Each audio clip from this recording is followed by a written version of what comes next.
Welcome to this explainer. Listen, today we're diving into something completely raw, super gritty, and honestly, profoundly human. We're breaking down a documented high-stakes psychological and physical experiment centered around one single brutal lifestyle change. You know those intense cinematic fitness transformations you see online? The dramatic lighting, the sweat, the muscle tension, the sheer physical exertion? Well, this explainer captures that exact same energy, but applies it to the very foundation of your day, the literal moment you open your eyes. We're going to unpack a 13-day journey that starts in total darkness, pushes through immense physical and mental friction, and culminates in a complete reclamation of discipline. Let's get into it. I woke up at 5 a.m. for 13 days straight, and what happened next completely changed my life. I want you to really imagine that for a second. Imagine a sudden jarring shift to your routine, the black room, the silence of the world outside. For most of us, our bed is a sanctuary, right? But in this source material, the bed becomes an absolute battlefield. We're looking at a documented journey that asks a crazy question. What actually happens to your body and your mind when you force a massive, unnatural shock to your system?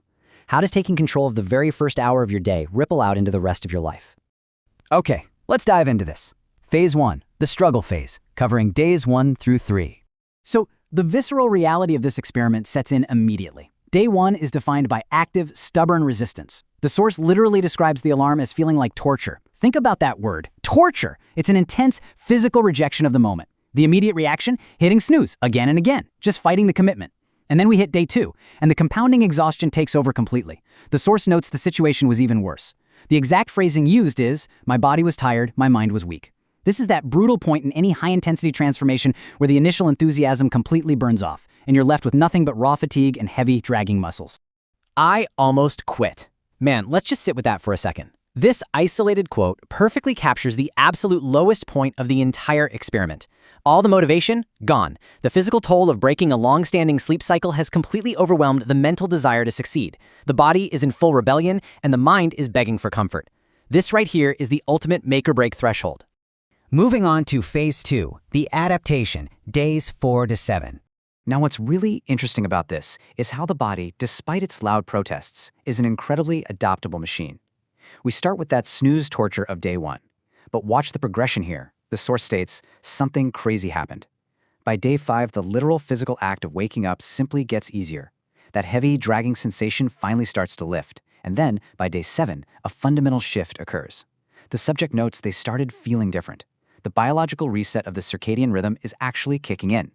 The internal clock has forcefully adjusted, and the physiological friction has finally surrendered to this new routine. Let's move to the next phase. Phase 3, the transformation, days 8 to 13.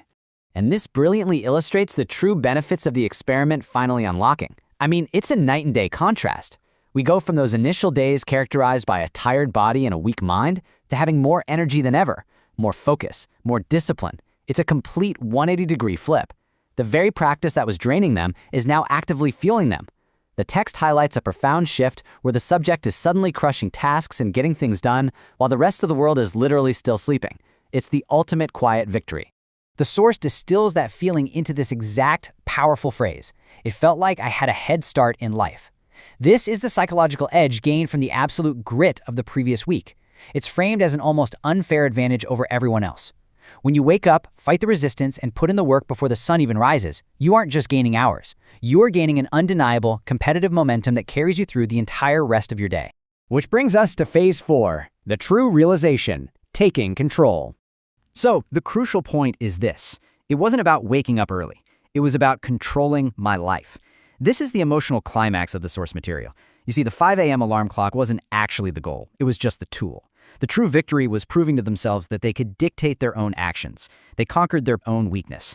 By taking total ownership of the hardest, most painful part of the day, they reclaimed pure discipline over their entire existence. But the journey doesn't stop there. No, the source ends day 13 by throwing down an incredible cliffhanger. And this is just day 13. Day 14, something big is coming. You don't want to miss this. It leaves us with this raw, burning anticipation. Just as the physical and mental adaptation reaches its absolute peak, the stakes are being raised again. It really makes you realize that conquering the morning was just the prerequisite for whatever massive challenge comes next. So I leave you with the exact challenge posed by the source. Would you wake up at 5 a.m. for 30 days, knowing the torture of day 1, the heavy exhaustion of day 2, but also knowing the unparalleled focus, the energy, and the total control that waits for you on the other side? If you are ready to take that kind of intense control over your own life, I want you to drop a yes in the comments right now. Thank you so much for joining me for this explainer and keep pushing your limits.